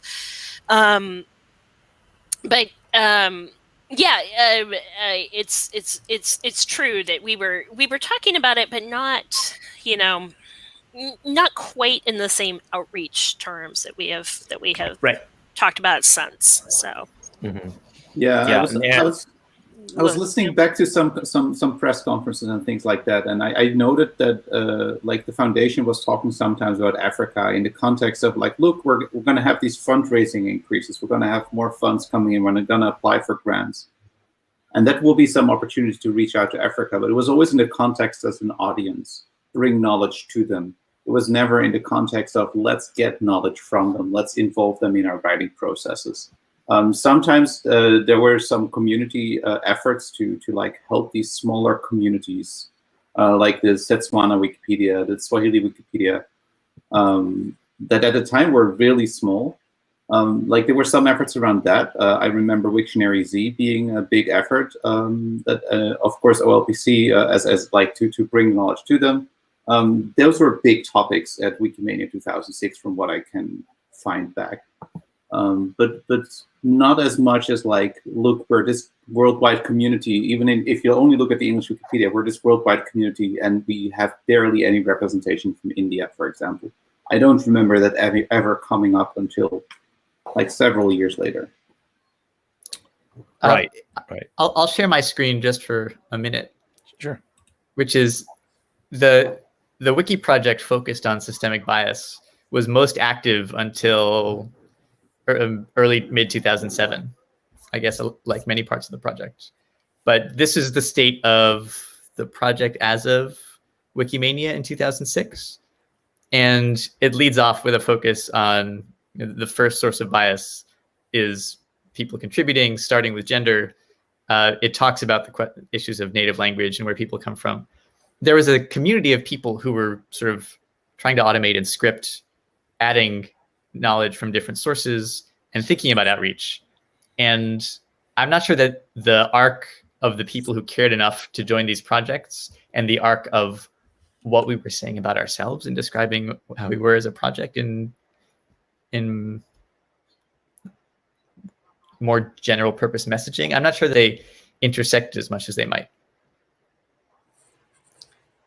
Which is what I meant when I felt that there was sort of a moment when there was no question of delegating this to an organization in any way. It was just what all the editors had to do. And there was a reasonable amount of interest among the very active editors to try and address the challenge. And while we're doing a lot more, we're speaking a lot more about it now, I don't feel that much more of that underlying energy towards it. Right. You should fix that. And before we go to the next topic, our final topic about other things happening in 2006, maybe just kind of one last round the table. Like, what were your some of the most biggest takeaways from 2006? What are your big memories of it? And what kind of lasting impacts, I guess, would you say? Why don't we start with Philip? What were some of your takeaways? You already mentioned the meetup of communities there for the first time. What are some other things that you took away from that long term? Well, to me, it really wasn't about the academics. I wasn't really interested in that. So all the big shots were, I just didn't want to attend those sessions. I just went to the community ones. To me, that was really interesting because I come from the community, and it was really interesting to me. But also all the things between sessions. I just pulled up my report to my community, to the Serbian Wikipedian community that I wrote back in 2006 about the Wikimania, and I devoted like half the space towards people, to describing the people that I met there as much as the sections themselves. So I think that I put a lot of emphasis on the community members that I met, and what were my interactions with them. So to me, that was much more interesting than sessions themselves, because I think that over the years they kind of took their modern shape, and back then it was more grassroots. So they maybe weren't as good as nowadays, but those interactions I think are lasting. Great, thank you. How about you, Kat? Oh wait, sorry, I need to unmute you. Oh. Go ahead. I mean, just seeing the impact that it was having on so many different groups of people with like different hopes and different motivations. When you're working on it alone in your home, it's easy to like focus on your bubble and what you care about, and just seeing this group come together and all of with different hopes and different motivations, all of which wanted it to become this great thing. That really motivated me to have a larger view and to really think about what it could be and how important it could be in the world. Great, thank you. How about you, Lodewijk? Yeah, for me, it was really a conference to get better international connections. Like I was pretty young in like Wikipedia age still. And I think this was the first time I really got in touch with like people, a lot of people from different communities. Like even though you know some of them through IRC, like you have much deeper discussions about like how to organize things, how to organize conferences. I think after Wikimania, we decided to organize this national conference in the Netherlands to kind of like learn the lessons and take them home. And I think this whole exchange became much bigger. I think the whole chapter collaboration became much stronger after this Wikimania. I think that was the biggest impact from like this one event. All right, Brad, how about you? You've it was your first one, so obviously a lot of things going through your head, I'm sure.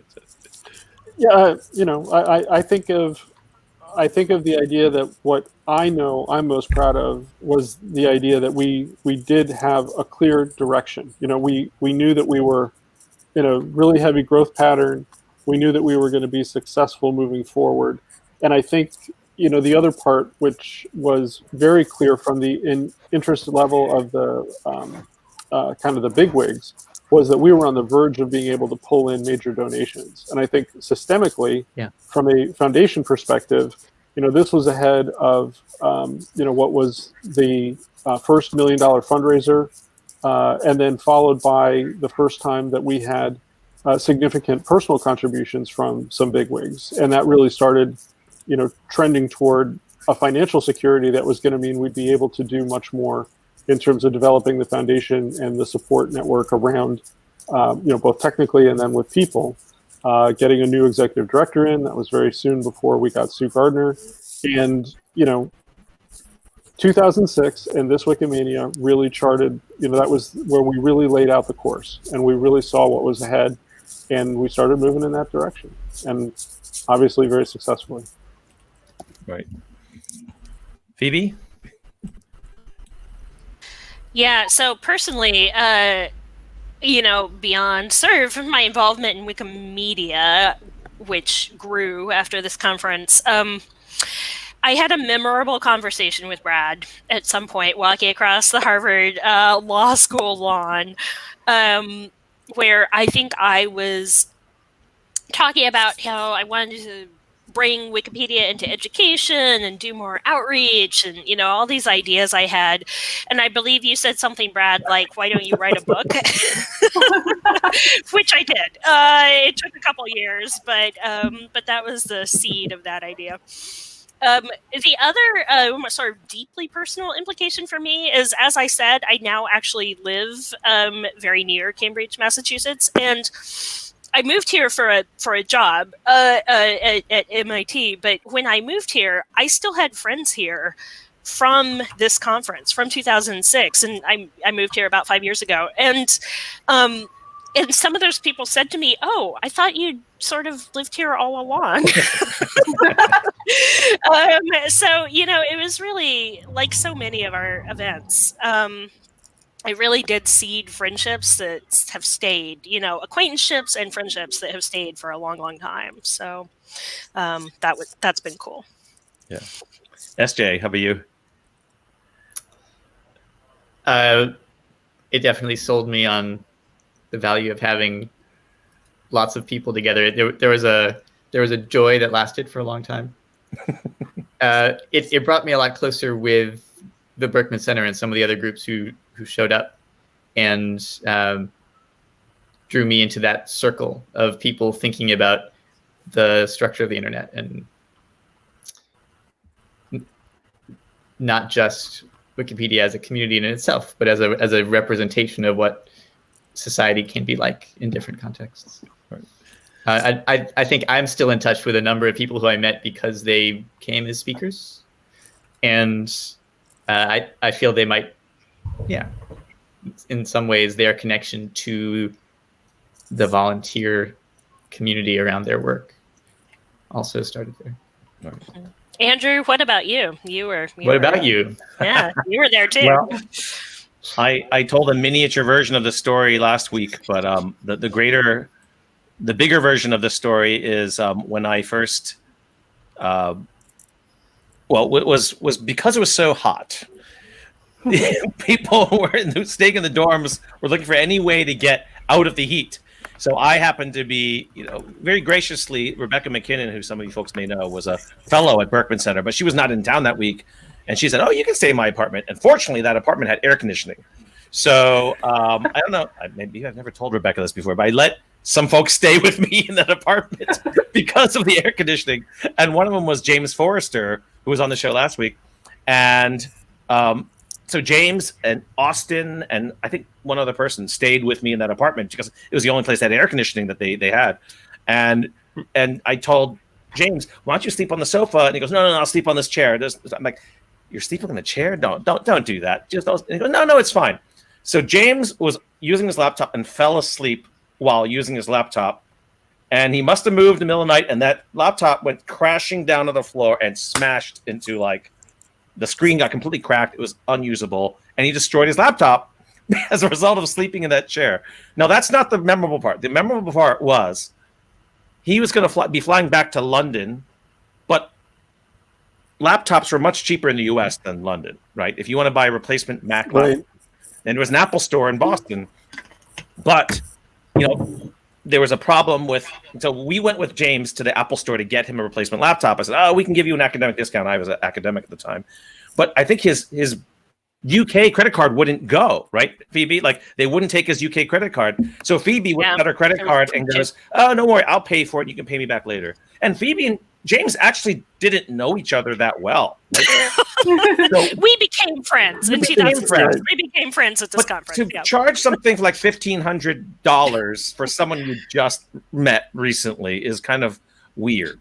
But in a good way. Didn't James insist that he had to have the black one? Yeah, it was the fancy one. It's Brad, you're awesome. He needed the black version of the MacBook, which is very rare, right? It's our community karma is amazing, though. Right. So a few years later in Buenos Aires, at the at our Wikimania in Buenos Aires, we'll tell these stories when it comes time to talk about Buenos Aires. But lots of people had their possessions stolen, wallets stolen, including me. And somebody did that for me. Someone who I just sort of barely knew, loaned me a couple $100, and I feel like we are a community of favors and trust. Right, exactly. So that's my lasting feeling, is that this is a really special and amazing set of folks that we, this bond that we have for encyclopedia writing, extends out to this really amazing energy and generosity that has lasted for years and decades. And now, many years afterwards, Phoebe, James, myself had planned vacations together, as a result of bonding experiences like crashing your laptop on the ground when you were sleeping. So that's what's amazing is, just to echo what Philip said, it's about the people, not so much the presentations and the academics. It's this amazing bond that we have. So the last thing I want to ask, and I'm going to, Philip, be the first one to talk about this, is after Wikimania, there was a meeting that very few people know about in our movement. because it wasn't an open meeting. It wasn't even advertised. It wasn't even like, I don't even know if it was documented, Brad or Philip, but we had this Wikimedia retreat in Berlin a few months after that. And I don't even know what the premise was other than we need to start thinking about strategy for our movement. And who should we have there? We should have some random smattering of people. And I happened to be invited. Philip was there. Brad was there. I'll show some pictures. But Philip, tell us a little bit about that meeting from what you remember or what the context was. I don't even know why you or I were invited per se. So what do you think? Yeah. So that was actually Frankfurt, not Frankfurt. Berlin. Yes. Because opposite back in the day in Frankfurt. So I remember Delphine talking to me at Wikimania, like, oh yeah, we do want to organize this retreat for the board and the chapters, because there were very few chapters back then, only 5 or 6. And Wikimedia Serbia and Montenegro back then was the 5th one created. Mm-hmm. So naturally we were invited with some of the others. So you can see here Florence and Ilario and Domas, and Danny was there as well. Mitch Kapoor was helping us moderate. There was someone from the Polish Wikimedia, Lars, I think was his name. I mean, we were all there trying to find our strategic focuses and try to see what's next in our future together. I have also a picture to share, like with this brainstorming. I don't think it was structured that well. I didn't know what I was going to, but it was fun anyway, because we had these long meetings and fun times with the German community at one of their drinking spots. So we did some brainstormings and it was fun. I think it was the first time I'd done a SWOT analysis, which is like strengths, weaknesses, opportunities, threats about the Wikimedia movement. Yeah. And I'm not sure we've ever done another one, but I thought it was really interesting doing this, honestly. But Brad, you were a part of the organizing team, right? You were the one who invited the facilitator and everything. Tell us a little bit more about this meeting. So this was my brainchild. The concept behind it was that we knew that we were going to have changes to the Board of Trustees, and that one of the things that was necessary was to have some board training, in the sense of having a better sense of what the role of a Board of Trustees is, mm-hmm. and then thinking really about what were the core functions that the board was going to serve. And then the big thing that we didn't have a good handle on was how ought the Wikimedia Foundation, as the top of the organization, have a relationship with all of the rest of the parts of the movement, and in particular chapters. Because we had this thing where we have an American organization with American money, and yet we have chapters springing up, and we have a need to be involved with people all over the world. So how should we organize? How should we be thinking about the way to navigate a future in which both the community and the legal entity that owns trademarks and has a legal presence in the United States and manages servers and all that, how ought they interact? And that began a conversation. The woman who was responsible as the facilitator is my friend Pat Hughes, that's what she does. And Pat was great, but she knew nothing about the foundation, nothing about Wikimedia at all. But she was a great facilitator. So the idea there was to get all of us to spit, what we had in our heads out and kind of mush it all up. The photographs of the various exercises, there's Kurt looking tall. All of the exercises were really a means of, getting each other to talk about the different ideas that we had. It was very curious. It was a curious blend of people for sure. But I think the idea behind it was that it was an intentional effort to try to get people to think more broadly about how the community and the foundation could work together and how to structure it. And that was really the beginning of that situation. That was the meeting at which Jimmy stepped down as the chair of the Wikimedia Foundation, and Florence took his place. And we had one of the best dinners I've ever had in Frankfurt, very close to the old gates, and it was a good time. Great. And you know, the funny thing is, when we started this Strategy 2030 process, a lot of things felt very familiar from that meeting that we had back in 2006. So the same kind of questions, the same kind of big, what is our grand challenge out there? So that was really interesting. Philip, what did you think compared to Strategy 2030? How did that 2006 meeting feel? Similar, different? What was the vibe, you think? Well, in some ways, it was similar because the brainstorming is always nice and sort of transcends the years. But it still was quite different because it was a different mindset. It was a different time. It was different people mostly. So yeah, I wouldn't compare it too much to the process nowadays. Right. I mean, just look at the group picture there. The diversity we had there was not great. It's not good at all. No one from Asia except I think I was my token Asia person, but that's about it. So we've grown, I think, since then.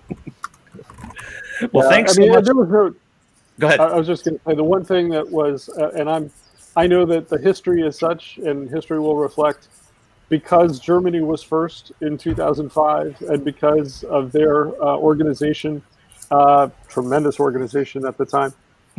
As a chapter, it was them. It just seemed like the natural place to come and get together with everybody. But now, like you say, diversity has just continued to expand, and I hope it continues to grow in that direction as well. Right. Kat, you were showing off your vintage T-shirt there. Yeah, just as a coda, I just wanted to point out this was a staff shirt for Wikimania 2006. As you can see, it's staff in double brackets. And I maintain to this day that this is the best Wikimania t-shirt that we've ever produced. It cracks me up every time I see it. And I've worn that into certain places, and people ask me questions thinking I'm a staff member. So that happens all the time. But I thought a good way to This close is why for I don't wear that shirt in public much. This is a great wrap-up question from Sarah. It's not too late. What templates do the energy and success of 2006 teach that we can hold on to now? How to hone focus on collective responsibility for shared knowledge?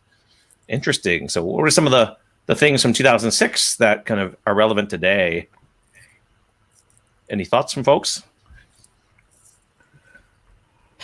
Well, I've said this before, and I'll say it again. Our community is one where people participate because they want to, ultimately. And a big part of that has been building a sense of community, building a sense that this is a project where you belong, where you can contribute, make meaningful contributions, where there are all kinds of pathways to contribute, from copy editing to adding photos to writing articles to being on the board of trustees, whatever it is. And you know, I keep coming back to this sense of joy and fun that we had in 2006, which honestly I hadn't put together until this call, but we did carry together.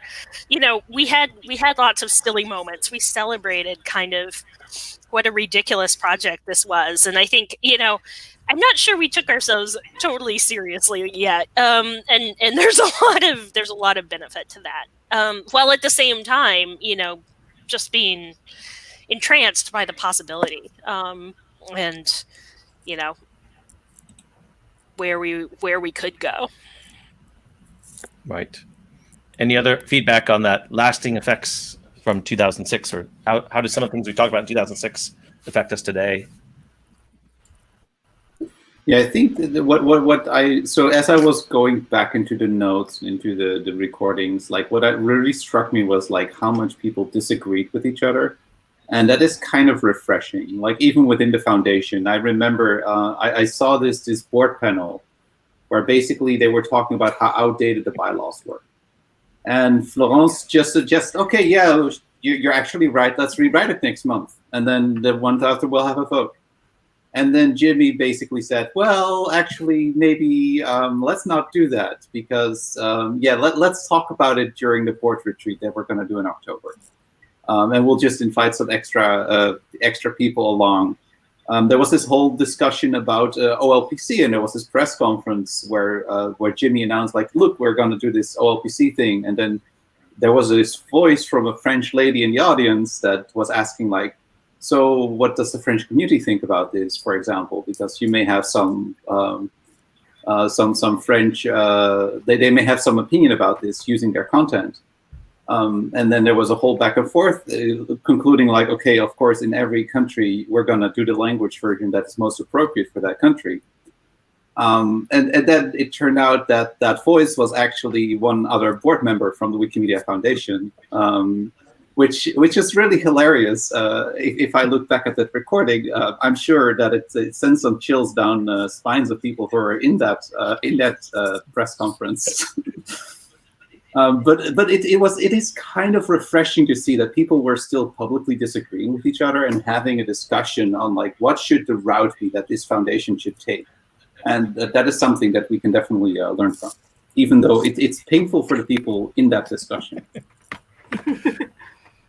That's a great point, and it's one of those things you look back on and it's like, oh well, of course, idiot.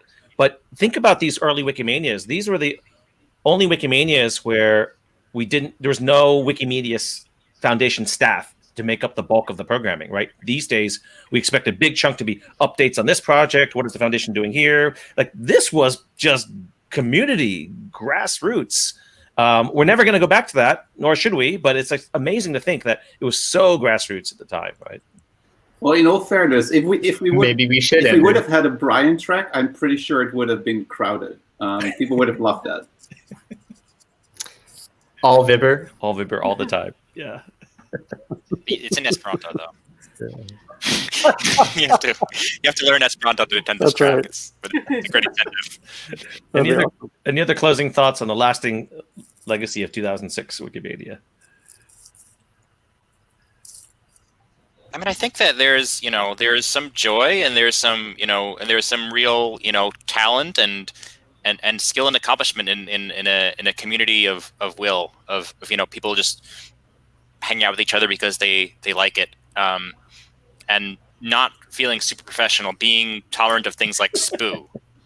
I think that SPOO should be our banner going forward, and the more SPOO in the movement, the more successful we're going to be long term, because it's not like these bureaucracies are very helpful and structures are very helpful, but you also have to you have to keep in mind what brought us here in the first place and try to create the structures that can help sustain that for both for the people who were there from a long time ago, but also for the newer people, so they can feel like they're also getting in on it, getting in on a real participatory way. That it's not like a cabal. It's not like these are the cool kids. That it's it's something that we can all participate in, and I'm getting the real FOMO of missing out on 2006, and I'm punching myself for not taking that bus. But I'm glad that you all did. There was a little energy of everyone feeling that they could do it themselves. You need something, figure out how you can do it, and the early spirit of anyone being able to edit, anyone being able to start a new project or a new sub-project was important to the energy in the air. And just applying that at every level. It was nice that there wasn't so much formal structure that people thought, oh, there's formal structure that will do this. If you wanted to do some new component, you had to figure out how it would work and then come up with a plan to do it. Right. There was no wish list to send to the German folks or the foundation. You had to kind of do it yourself. I think there's a great segue also to the next episode for 2007. We talked about it. Like this was the year we had the steepest growth curve in Wikimedia's, in Wikipedia's, at least English Wikipedia's history. So from here, 2007 started the I guess either the research question or discussion of we're slowing down. What does that mean? Right. Are we making too many rules or obstacles for people to contribute? Because we're starting to see the curve bend over the top, which is interesting. As the first time that we've done that in our history is to have to reconsider what's going on because our growth is slowing down. It's also the last year where the article I created survived but got deleted, which was the list of misleading food names, which just shows you like we used to have fun articles that were useful, but are now out of scope and dead. So and people like misleading food names. That's what they came here for. I mean, I think that we're shooting ourselves, but if we don't accept that, and if we don't say, hey, why are we ceding this ground to Wikia or to various social media platforms? I mean, we should be the objective, source place for all of your misleading food names.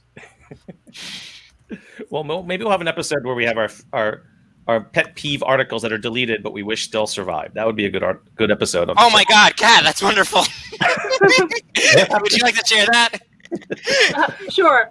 One of the most fun things that I worked on, probably around 2006, was there's a novel called Gadsby, which is a whole novel without the letter E, and somebody posted a challenge to rewrite the article without the letter E, so I did, which was great. And other people edit Word to try and keep it that way, but it was ultimately changed to be normal and contain all of the letters of the English alphabet. But it was a good article, I think. But alas. We need more Gatsby. Yeah. Thank you. Oh my gosh. I feel like that's a pretty good note to end on. It kind of sums up 2006. Well, it's going to make me go to the Gatsby article now and see if we can fix that. Yeah. So. Yeah. All right. Well, thanks so much, everyone. This has been amazing. It's been 2 hours, but it hasn't felt like 2 hours. It's such a great conversation to catch up with all of you. I'm not sure when's the next time we're going to be able to meet in person again, but it's been great. And thank you so much. Great seeing you, Brad, Philip, Lodovike, Kat. Haven't seen you in a long time. So wonderful to see you all. And thanks to the audience for sticking with us. Hopefully you found it interesting. We had a lot of great memories and folks commenting. So thanks for that. And join us for the next episode. We're marching through Wikimanias systematically. Phoebe, tell us a little bit about Wikimania 2007, if you can. Very quickly. 2007. So some highlights of 2007. We were in Taipei. So just some teasers. That was the year where we edited the program on a giant board with pieces of paper and tape. It was also, let's see, that was the first year Sue Gardner was the new ED, the incoming ED of the Wikimedia Foundation. That was her first conference. Many stories about food to share, many stories about getting lost in Taipei to share. It was a really extraordinary conference. So, and our first in Asia. So. We have 114 days till the 20th anniversary of Wikipedia, and join us as we try to revisit all the Wikimanias and do some other community activities over the next few months. Yep. Great. All right. Thanks again, folks. Take care. Bye. Thanks. Bye.